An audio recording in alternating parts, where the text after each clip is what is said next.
Today on Alex and Answers, we're talking about cheap vehicles. I'm going to tell you about the 4 cheapest vehicles in America. I'll give you the lowdown on them and how I feel about each and every one of those. Now, for reference, I'm talking about vehicles under $15,000. That's about half of the average transaction price for a new vehicle in the United States this calendar year. Now, there are only 4 vehicles in the US that will get out the door under 15 grand. The Nissan Versa, this Chevy Spark right over here, the Smart ForTwo, and the Mitsubishi Mirage. Let's talk about size first.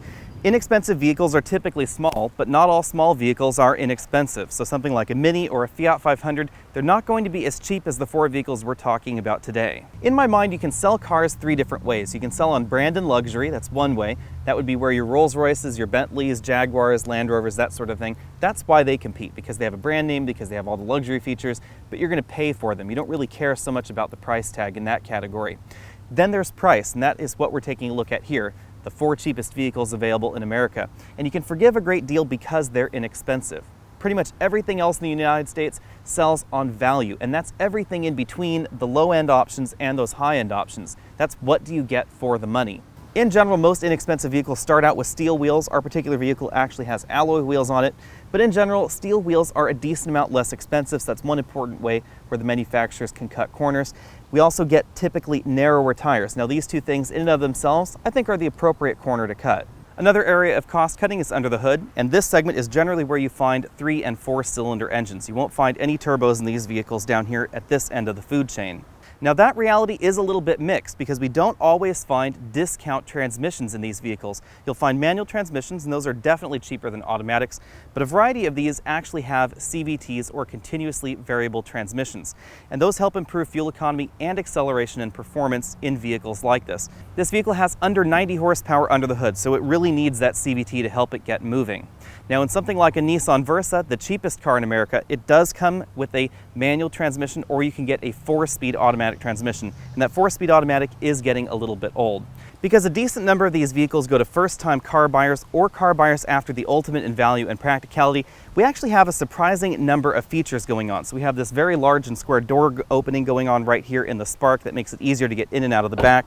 And if we open up this hatch in the Spark, we do have a very small assist handle right back here to help you close the trunk lid. That's not something that you find even on vehicles that are $30,000. If we move on inside, we have some very obvious areas of cost cutting. You won't find any soft touch plastics on any of these cabins because soft touch plastics simply cost more in a vehicle. So even the armrest right over here on the passenger side and the driver's side is going to be a hard plastic part.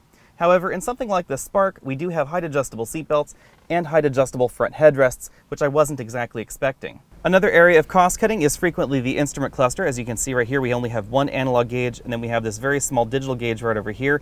It does pretty much everything you'd expect out of a modern vehicle, but it is a little bit crowded over there. The Spark and the Versa have optional LCD infotainment systems that are very nicely featured. Unfortunately, the ForTwo and the Mirage do let us down there a little bit. Now let's talk about those 4 vehicles. The Nissan Versa is the least expensive vehicle sold in America. It's a brand new car, comes with a new car warranty, 5-speed manual transmission, air conditioning, and not a whole lot else on the inside. But it is, again, the cheapest vehicle sold in America. And as such, I can forgive the fact that it has a hard plastic interior, that some of the buttons and switches and knobs don't feel quite as nice as you'll find in a Honda Civic, but it is a decent amount less expensive. As a result, I frequently take exception with reviews that complain about the interior parts quality or the feature set on the Versa. It's a brand new car and it's the least expensive car in America, so I'm not really sure what these people expected out of it. You're not going to find Bentley level comfort in a vehicle under $13,000. Next up, we have the Chevy Spark, which is again one of my favorite vehicles sold in America, but again, it's not just because of the price. On the inside, it actually is a fairly nice place to spend your time. I think that the interior is a very slight step above the Nissan Versa, although I think I like the Versa's instrument cluster just a little bit better. These seats are surprisingly comfortable, even for a vehicle that's this inexpensive, and it's very practical with a very easy to get into and out of back seat, and we have the hatchback, of course. Now, you won't be able to jam as many people or as much luggage in this as you will in the Versa, and again, that's why the Versa is one of my all-time favorite vehicles, because unlike this, you can actually seat 5, and you can jam 5 people's worth of luggage in the trunk. That trunk is positively huge.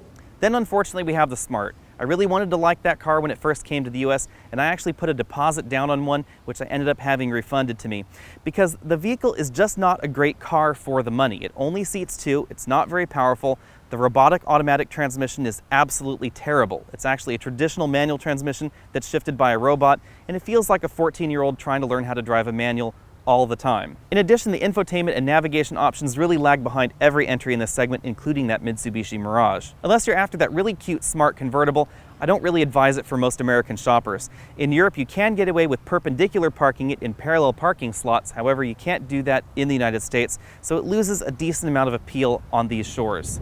And lastly comes the Mitsubishi Mirage. I've been getting a decent number of questions about this vehicle, and it's not one of my favorites, I have to say, and it's not one that I recommend either. My problem is not the seats that people have been complaining about. It's not the engine that people have been complaining about. It's not the CVT that people have been complaining about. It's actually the price tag, because I think the Mirage would be an excellent car if it was $1,000 less expensive than the Nissan Versa. Unfortunately, it's about $1,000 more than a base Nissan Versa sedan. That means that for me, it's about $2,000 too expensive. Now keep in mind that this segment is all about value, and that's my problem with the Mirage. The Mirage doesn't represent as good of a value as the Spark or as the Nissan Versa. Let me parallel this by comparing a Chrysler 300 with the BMW 5 Series.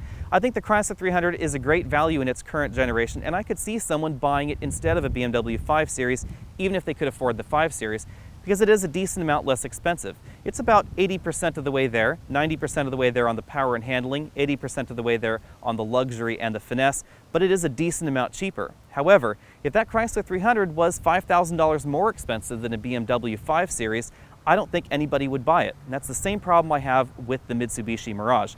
I don't think it's a bad vehicle, I just don't think it's worth more than the Spark.